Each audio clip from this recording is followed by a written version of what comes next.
Hi, everybody. Welcome back to Majestic Collectibles. This is podcast number 5. It's February 15th, 2023.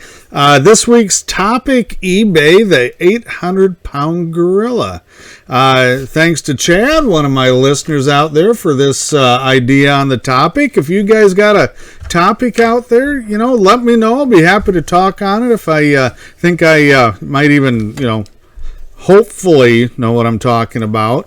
I could probably make a whole year's worth of podcasts just on eBay. Oh man, pick the topic on it. This is just going to be a general kind of overview of my experiences and thoughts. If you guys want to hear anything more specific about eBay, let me know. Packing, shipping, listing, whatever. It doesn't matter. And if you think of a different topic, it doesn't have to be eBay. Let me know. This has been a lot of fun getting some topic suggestions from you guys. So keep it going. If you like it, please click like, hit subscribe, check out our other videos and our other podcasts, Majestic Collectibles, on YouTube, eBay, social media. Pretty much everywhere, I think. We don't have Instagram yet, but I'm old, so I'm not going to do that.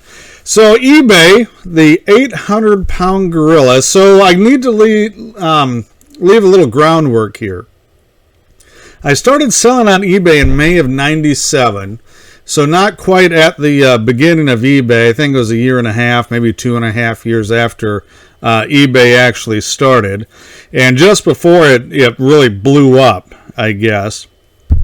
And so I've seen a lot of stuff. I've been through a lot of ups and downs with eBay and a quarter century of buying and selling on there. The real reason I sell on eBay is because I have to. Okay, I'm not one of these eBay lifestyle people, and I think you see a lot of that on YouTube and maybe some other places where you have to live the eBay lifestyle. You got to drink that Kool-Aid. And you got to do... I'm not into that, guys. I sell on eBay because I don't have a choice. And it's the original reason I started on eBay, and it's the reason I'm still there. I'm in a very small market here in central Iowa, and I have way, way, way more product than I can move locally. And I sell at flea markets, conventions I sell at. I have a booth at the local antique mall, the Brass Armadillo Antique Mall in the north end of Des Moines here. And, eBay. And that's it. And if I didn't have eBay, I couldn't move a lot of product. And that's just one of the situations where if you're in a larger market, and you might, LA, Chicago, KC, wherever, you've got a lot more options. You just got a lot more people, a lot more money, a lot more collectors, whatever it is. So I'm on eBay for one simple reason, is that I don't have a lot of choice. And that's where the 800-pound gorilla thing comes in, is if you don't have access to other markets, offline markets in particular, eBay, there's not a ton of options. And I know you're out there saying, oh, Mercari or Etsy or whatnot or whatever. And I got to tell you, they just don't have the clout. They don't have the reach. They don't have the customers. They don't have the name. They just, maybe someday they'll get there. And they certainly are competing with eBay. I mean, they have definitely eaten into eBay's customer base, both buying and selling, but a lot of that has to do with eBay. Okay, and we'll get into that in a little bit. The other reason I sell on eBay, and this is fairly recent, at least compared to as long as I've been on it, and that's easy access to the international markets. Now, they've almost always been able to sell internationally, but a few years ago they kind of streamlined this, and they're continuing to develop this, and it's pretty much right now just as easy to ship in Europe or China or pretty much anywhere as it is to ship within the United States. There's some extra cost, and I think they're getting rid of there used to be like an international fee. I think they're getting rid of that, but honestly, it broadened my market, and that's a market I would not have access to if I was not on eBay. So then again, you're talking about eBay being the 800-pound gorilla, because they just offer things that I can't get, I can't replicate, or at least if I could replicate, it would cost an enormous amount of time and money. Now, there are some problems with eBay. I'm going to talk about those a little bit, and then we're going to end up with some good things about eBay. We talked about one, which is the international markets. So very happy with that. But eBay has this really weird, long, odd, funny, hard to understand track record of not being able to get out of its own way. So if you were on eBay back in the late 90s when I was, they were bigger than Amazon. And their goal was to be bigger than Walmart. And then it was to be like Walmart. And then it was to be like Amazon. More recently, it was to be like Whatnot. I don't even know what this Vault thing is. I don't know what they're trying to emulate there, but they're always like late to the picnic. They're a day late and $1 short, and they're taking these ideas from other sellers, other marketplaces, I should say. And, they're just trying to cram a square peg in a round hole. And they spent a lot of money doing this, and it's not a new thing, but they just seem to have no direction, no foresight. They're never at the forefront of the market. They're always playing catch up on these things with other retailers, and I don't understand it. It's been that way for a quarter century, and it hasn't improved. So the biggest thing I see is eBay just does not know how to be eBay. They don't know what they want to be. They don't know how they want to do that. And, it's a real shame, because if they ever figure that out, just, if eBay can just do eBay and not try and be somebody else, I think they would be much, much larger and much, much more successful than they are now. And here's some things that are keeping it back. These are some things that I think are just, keeping eBay from really succeeding. One of those is the poor user interface. And the user interface, that's what you see on the screen, so that's what you deal with. So whether you're buying or selling, what you bring up, eBay's homepage or whatever, that's the user interface. It looks like it's right out of 1995. And they've redesigned the thing. I can't even tell you how many times they've redesigned this website. It's still clunky. It's still, I think, hard to sort, hard to find. And they'll make a few changes that are pretty good, and they'll make a few changes that seem to set it back a couple of steps. And, the search engine on there, which I think was March 2021 or thereabouts, they really moved heavy into the Google search integration with all these extra item specifics, which is a whole nother, whatever. That's a whole nother topic. But one of the things they're doing is they just can't get their core function down. How it looks, how to search it, how to list. Just a very kind of out-of-date, clunky user interface and search system. And the biggest thing, one of the biggest things that I'm seeing right now is they've been doing this a long time, and they have never, ever, ever figured out how to easily combine shipping. And, it can be done. You can request it. A lot of people don't know how to do that. You can set up, and it's possible. I don't want to say it's impossible to combine shipping, but I have to go through and I have to make rules. And they're very complex. They're very complicated. It's pretty similar to coding your own website. It really is. And if something changes, like when the post office changed the package size cutoff, I think it's 2 cubic feet now or whatever it is, a year or so ago, then you have to go back and redo all the rules. And if you're using the phone app, it doesn't seem to work at all. Their phone app is even worse than their PC interface. Terrible, terrible phone app. And I've lost a lot of sales because of both of these situations. The out-of-date search engine and the inability to easily combine shipping for buyer and seller. So, it's something, if they really wanted to invest in something, instead of, when they invested all that money into trying to be Whatnot, and I haven't heard anything about that through eBay or even Whatnot itself for a while. I think that fad may have gone. I never got involved. It was something that just did not look interesting to me. But they could have stuck the money into the user interface and making the user experience so much better. And they haven't done that. They keep tweaking it, but it's for whatever reason that hasn't happened. Another thing is the questionable customer service. Now, I'm going to give them some props here, and this may be controversial, but I think probably starting in 2018, I did see an improvement. And I do not call customer service a lot, maybe a handful of times a year, so I do not deal with them on a regular basis. But the ones I have dealt with, I would say since 2020, 2021 for sure, I've had a lot higher success rate with dealing with them, a lot higher satisfaction rate when dealing with them.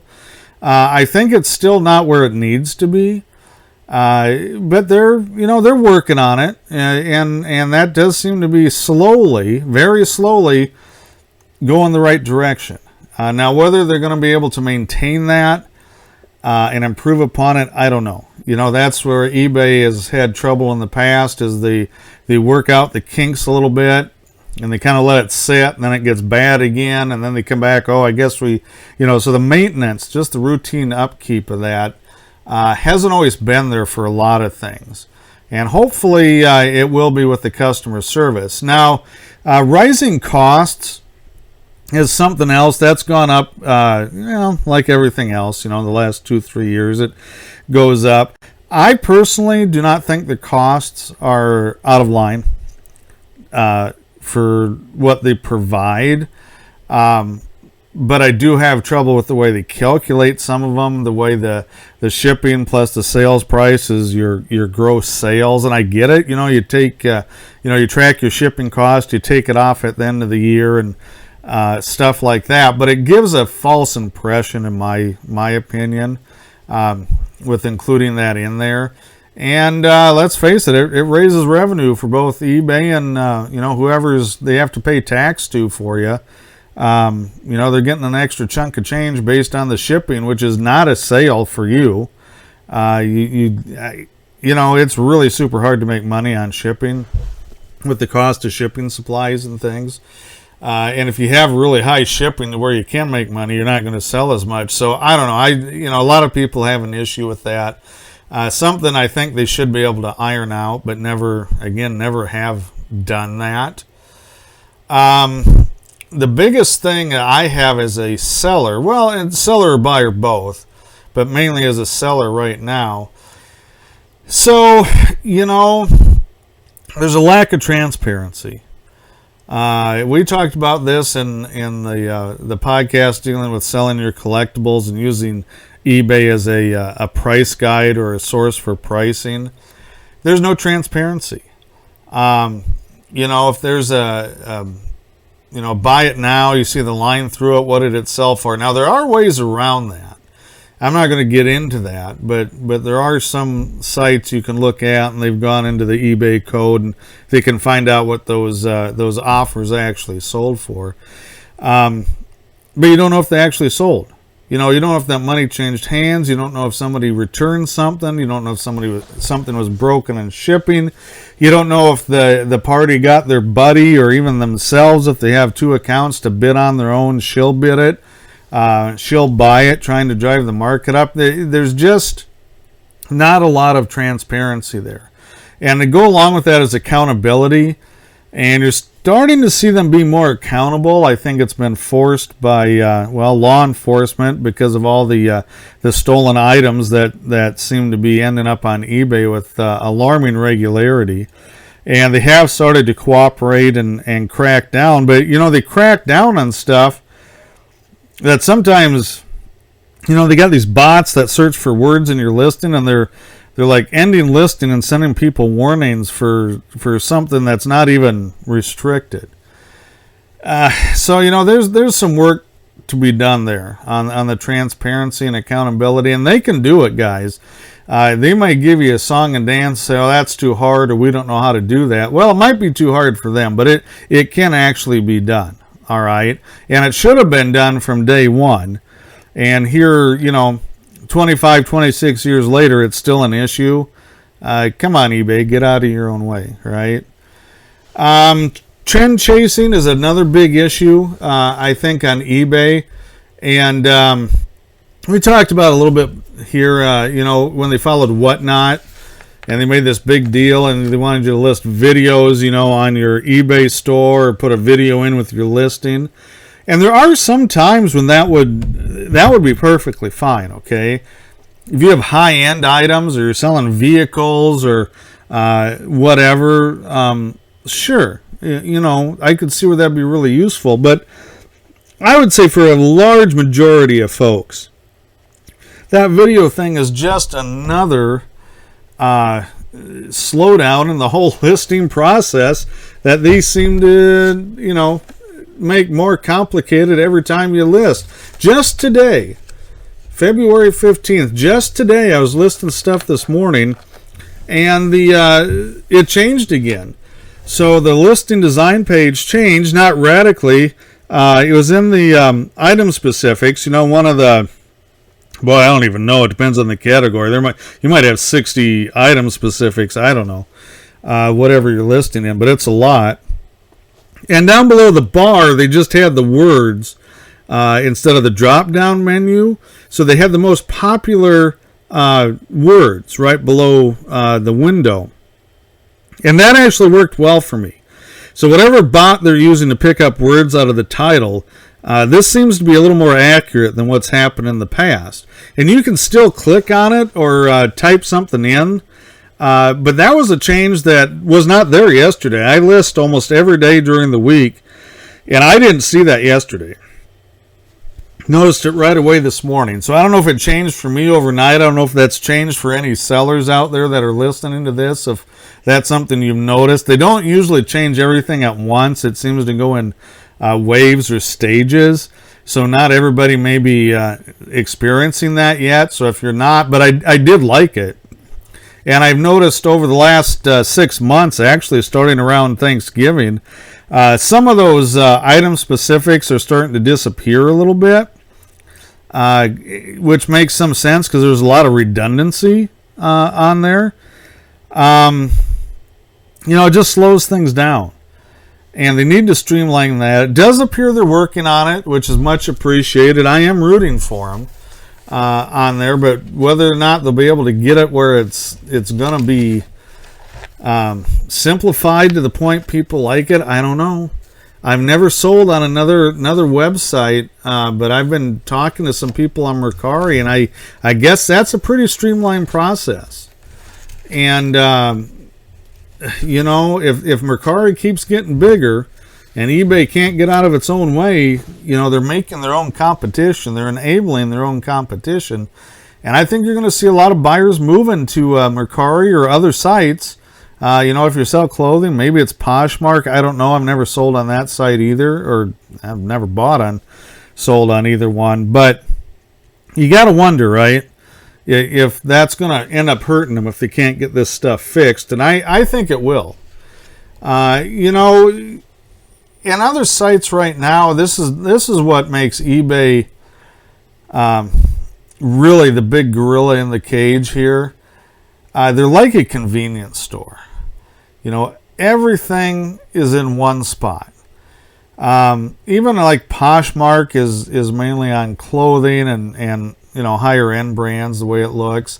Etsy is on a lot of custom made, homemade stuff. Amazon is very expensive. I've looked into selling on Amazon, a lot of my vintage stuff. I gotta tell you, there's no way I can make a dime on Amazon. I just don't see how it's possible.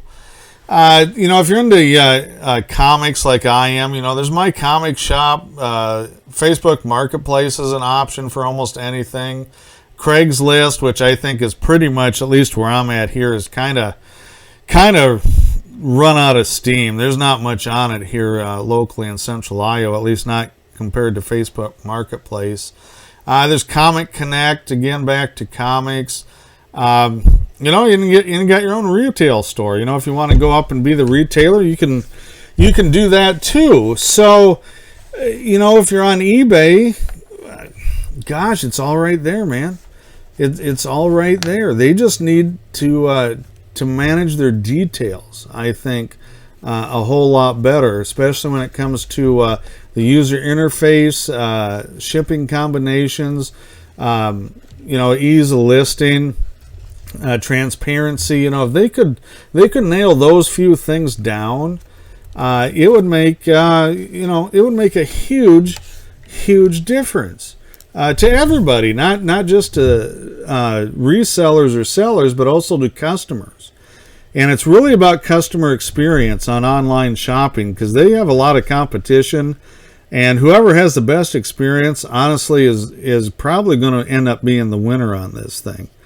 So if they want to stay in the lead, they want to stay that 800-pound gorilla on the block, they're going to need to tighten some stuff up. Now, some things they've done well, and I don't know, some of this may surprise you a little bit. My favorite thing that they've done in the last few years, and I know this is controversial. I know people are going to be upset with this. But I've liked it since day one. I really have, and that's the managed payment system. I love it. I think it was long overdue. It's something that should have happened about 1999. So again, they're 20 plus years late to the party, but they did get it done. And the reason I like the managed payments so much is because now, if you're buying something on eBay, you don't need to just use PayPal. You don't need to send me a check. You can use pretty much any major credit card. You can use PayPal. I think Venmo is on there. A lot of that stuff is on there. Before, as a seller, I would have had to make independent agreements with all of those people. I'd had to get it approved by eBay. I'd have to have a special code on my eBay page or eBay store to do that. Whole set of complicated rules, and they needed to be complicated because you're messing with people's money. You don't want to get ripped off, right? So managed payments solved all of that in one fell swoop, and it took a while to get going. And I get a lot of people left the platform, a lot of sellers left the platform because of this. But you know what? I think it was a great deal. I really, really do. It certainly made a substantial difference in my sales and my profits, having the managed payment system. Now, something else that they've done, which this I'm not...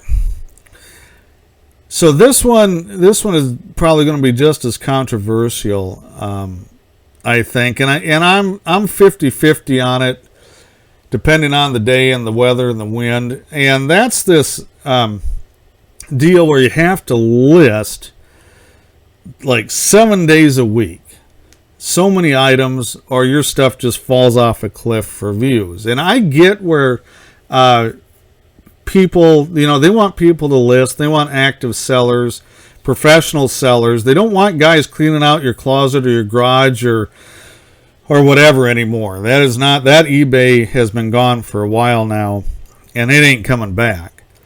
But this listing thing, I think, has two components. It's been really good because it does make the sellers, I think, be more professional and more consistent. But they're so brutal if you miss a couple of days.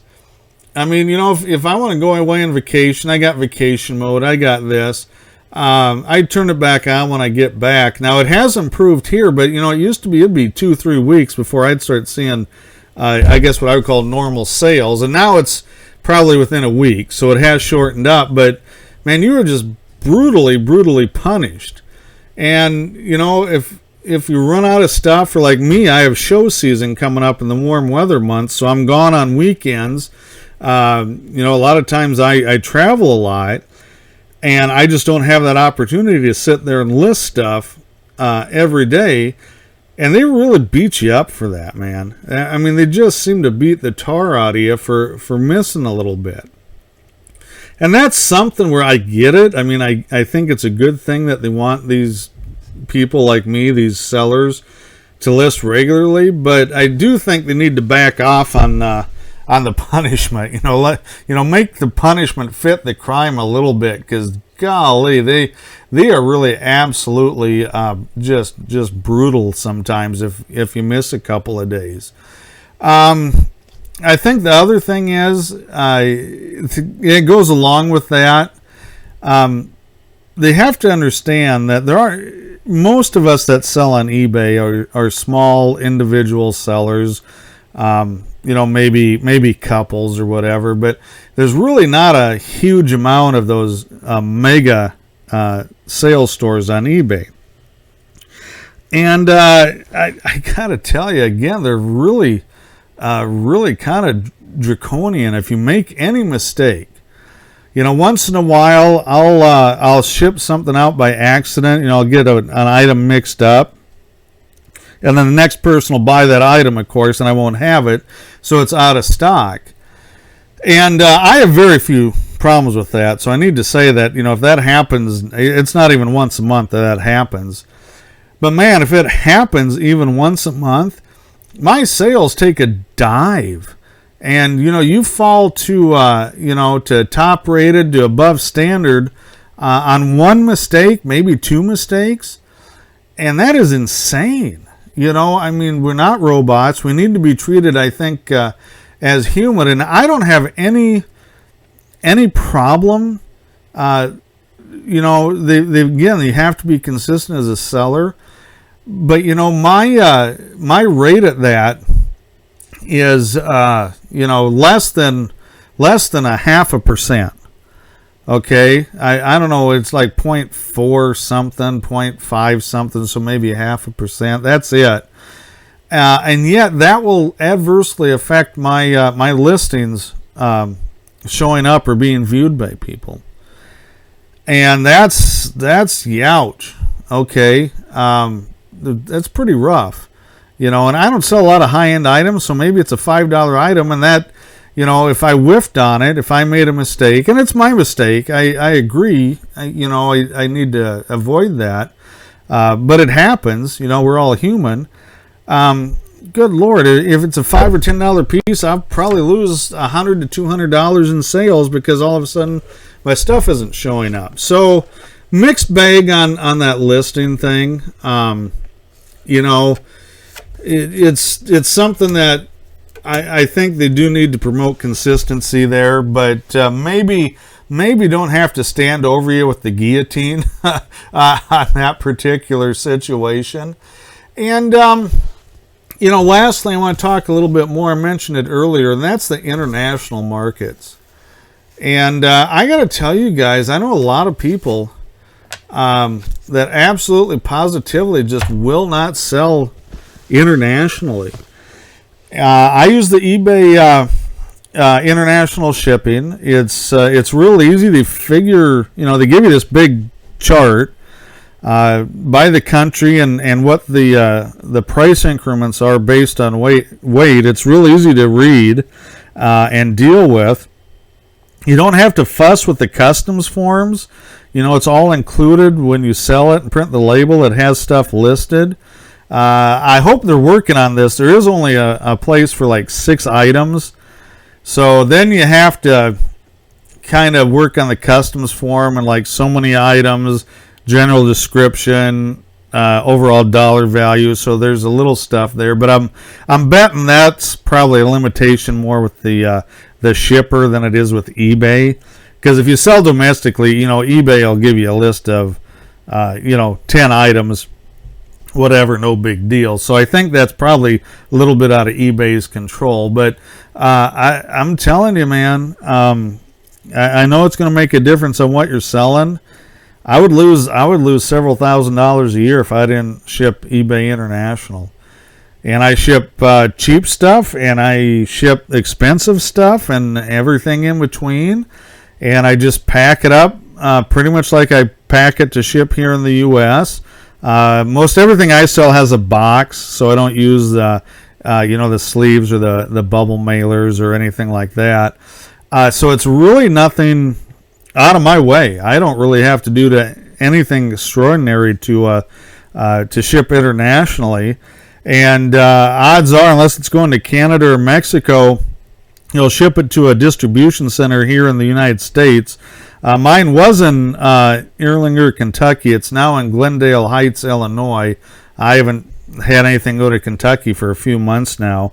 And I every once in a while I'll have one in Los Angeles or someplace out near LA. There'll be another one that I'll ship to from time to time. But they handle it, they track it, and now they made some changes where if that package comes back, you don't get charged for it. It's just returned, and you get it back, and they can't make it any easier. I mean, I don't know how they're supposed to make it any easier than they do. And there's some places I won't ship to. Some for I guess what you call ethical reasons.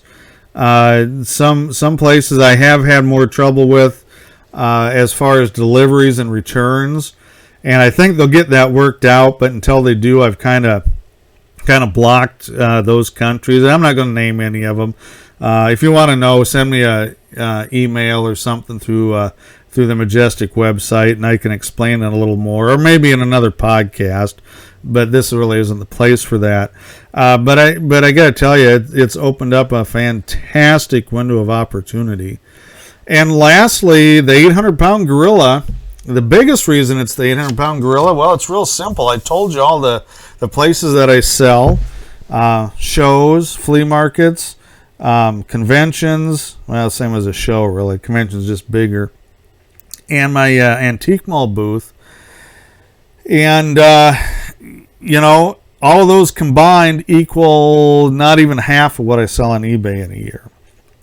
So that's why for me, and I think for a lot of other people, they're the 800-pound gorilla in the room. Because if I would just drop off eBay, if I would just quit doing it, my loss in revenue, I would lose probably right at 2/3 of my gross revenue by not selling on eBay. And so whether I like it or not, whether I think that gorilla is well trained or well behaved or can do better, it really doesn't matter. I have to dance to the eBay music because there's just no replacement right now. And maybe someday there will be, but I've been doing this a quarter century, and I've seen so many of these other sales sites come and go and come and go and come and go, and they just can't compete. So if eBay just makes a few improvements, boy, I don't know how you're going to knock them off. I mean, they would really have to screw something up. And the eBay has not been blameless. They had some harassment issues with some ex-employees now, 2-3 years ago, and they seem to have cleaned that act up, and I think they're doing better.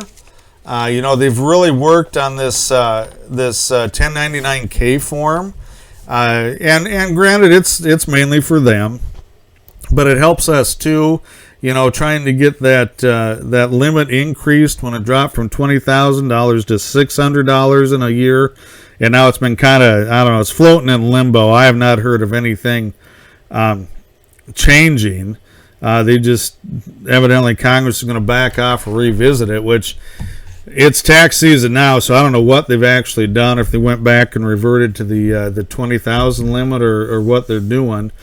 But they hurt us is the point. And so, in that instance, eBay did fight for us a little bit, and it's never going to be 20,000 again. I don't care what anybody says. The government's not going to allow that. It's going to be a low number. What that number is, I don't know. I'm guessing, maybe 5,000 and above. I'm not really sure. 600 is ridiculously low because, quite honestly, that's the price of a PS5 or a Xbox One.